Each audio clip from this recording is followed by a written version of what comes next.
A paz do Senhor para todos. Como base para esta 30ª aula do curso introdutório de missões, eu vou ler em Atos dos Apóstolos, capítulo 17, versículo 15. Os irmãos que acompanhavam Paulo o conduziram até Atenas, partindo depois com orientação para que Silas e Timóteo se reunissem com ele assim que fosse possível. Ok, vamos então observar nesta aula sobre a passagem de Paulo na cidade de Atenas, uma cidade situada a uns 8 quilômetros distante do mar e a 74 quilômetros a leste de Corinto. Apesar de Atenas ter sido, na sua época áurea, o centro intelectual do mundo antigo, quando Paulo chegou ali, ficou profundamente indignado ao ver a cidade cheia de ídolos. Portanto, enquanto ele esperava a vinda de Silas e Timóteo, que tinham ficado em Bereia, aproveitou a oportunidade para falar a judeus e gentios, na sinagoga e na praça. Vai desde o versículo 16 até o versículo 18. Em seguida o levaram ao Areópago, centro de discussões. Ali Paulo tomou como ponto de partida a existência de um altar dedicado ao Deus desconhecido e lhes anunciou o verdadeiro Deus. Versículos 19 a 32. Embora o apóstolo tenha enfrentado indiferença e desprezo naquela cidade, algumas pessoas se juntaram a ele e creram. Entre elas estava Dionísio, o Areopagita, uma mulher chamada Damaris e com eles outros mais. Versículo 34. Disse que Dionísio tornou-se o primeiro pastor da igreja de Atenas. Amém. Ok, então vemos aqui essa abençoada segunda viagem missionária.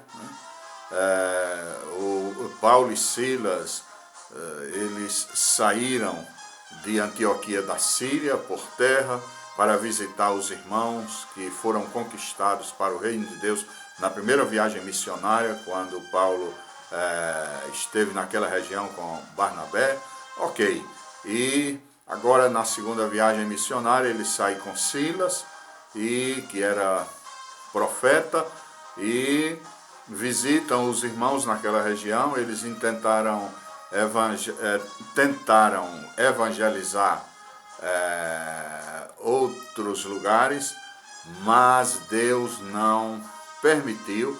Eles foram sensíveis à voz de Deus, que disse não, e eles obedeceram e chegaram até a cidade de Troade, no nordeste do Mar Egeu.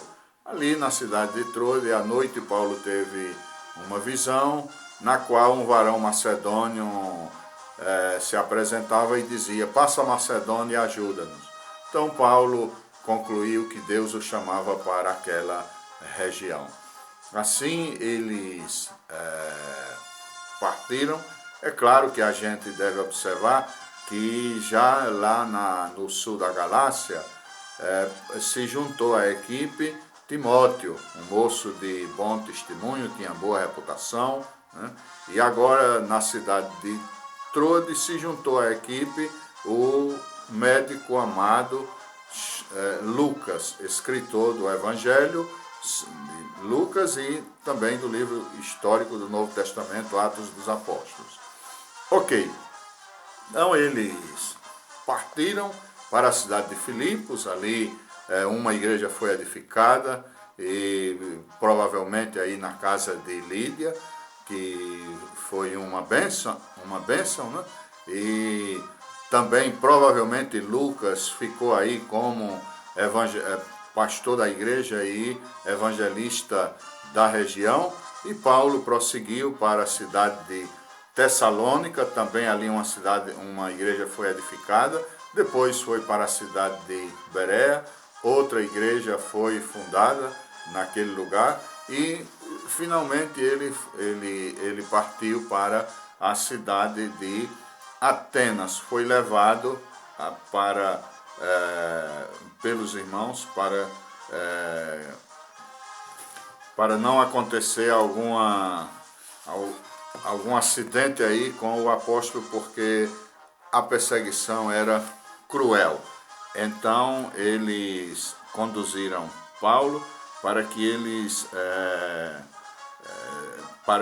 ele saísse dali, da cidade de Bereia. Então ele, chegando na cidade de Atenas, ali ele encontrou muita incredulidade, era um centro intelectual, era o centro intelectual do mundo antigo, aquela cidade, né?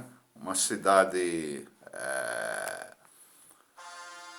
que disse que essa cidade tinha mais ídolos do que gente. Então veja, Paulo encontrou aí um monte de ídolos, e era tantos ídolos, tantas imagens que mas como ele era uma pessoa sábia e também era usado por Deus, Deus lhe deu a graça para ele falar sobre alguma coisa, aproveitando a oportunidade aí de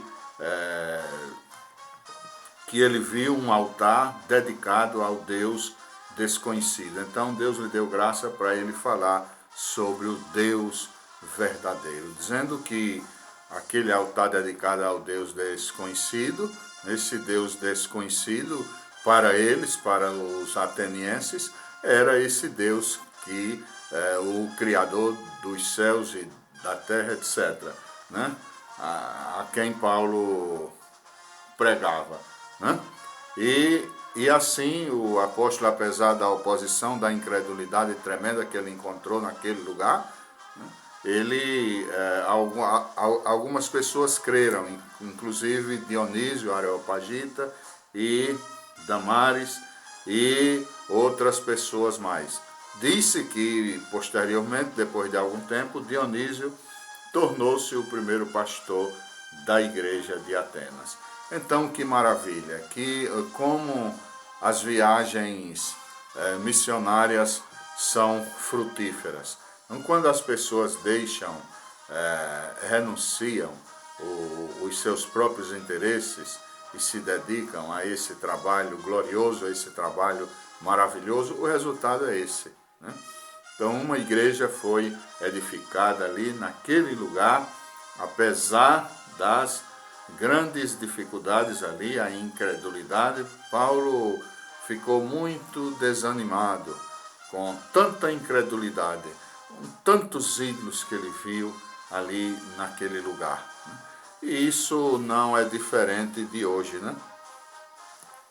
Hoje, lamentavelmente, as pessoas também têm muitos ídolos. E João diz em uma de suas epístolas, inclusive ele conclui uma de suas epístolas dizendo: filhinhos, guardai-vos dos ídolos. Então, o que é um ídolo? Ídolo é aquilo que você coloca no lugar de Deus na sua vida, né? Ele toma o lugar de Deus na sua vida. Isso é um ídolo. Um ídolo pode ser para uma pessoa um filho, um carro, dinheiro, pode ser a esposa, pode ser qualquer coisa que a pessoa colocar no lugar de Deus na sua vida. Nada deve tomar o lugar de Deus na nossa vida. Ele deve ser o centro da nossa vida. E assim nós devemos, como Paulo pregou sobre o Deus desconhecido. Muita gente hoje professa o cristianismo, mas o mundo não conhece Deus. A Bíblia diz que o mundo jaz no maligno. Então a gente deve pregar sobre o Deus verdadeiro, aquele que a Bíblia diz que ele é o mesmo ontem, hoje e eternamente. Todos aqueles ídolos gregos, inclusive alguns filmes, mostram aí aqueles deuses falsos, né? Aqueles monstros, aquelas coisas tremendas. tudo mentira. Tudo isso ao longo dos anos foi desmascarado. Isso não salva ninguém. É como a Bíblia diz, tem olho e não vê, ouvido e não ouve, boca e não fala, né? E muita gente crê em ídolos mortos, né? Que não têm vida, coisas que são feitas pelas mãos humanas. Então, nós devemos pregar a palavra de Deus para essas pessoas que não conhecem o Senhor. Devemos mostrar a verdade, assim como Paulo mostrou a verdade. Foi um sermão tremendo. Se você ler o livro de Atos ali, aquele capítulo, você vai observar a sabedoria que Deus deu ao seu servo para pregar a sua palavra. Paulo estava desanimado ali, claro, triste, porque ele se deparou com muita incredulidade e hoje é o que nós vemos nesse mundo cruel. Muita incredulidade, né? Muitas coisas horríveis, né? Pessoas que servem ao diabo, né? Pessoas que não querem nada com Deus e tal, mas a gente deve continuar falando a palavra assim como Paulo fez e deu fruto, né? Graças a Deus. Então aprendemos aqui sobre essa passagem de Paulo em Atenas, a estratégia que ele usou. Ele criou uma ponte ali, desde aquele altar, né, dedicado ao Deus desconhecido. Ele aproveitou e falou sobre aquele Deus que eles não conheciam. Então nós também hoje devemos falar para o povo sobre quem é o Deus verdadeiro, para que eles sirvam ao Deus verdadeiro. Que Deus nos abençoe em nome de Jesus. Amém.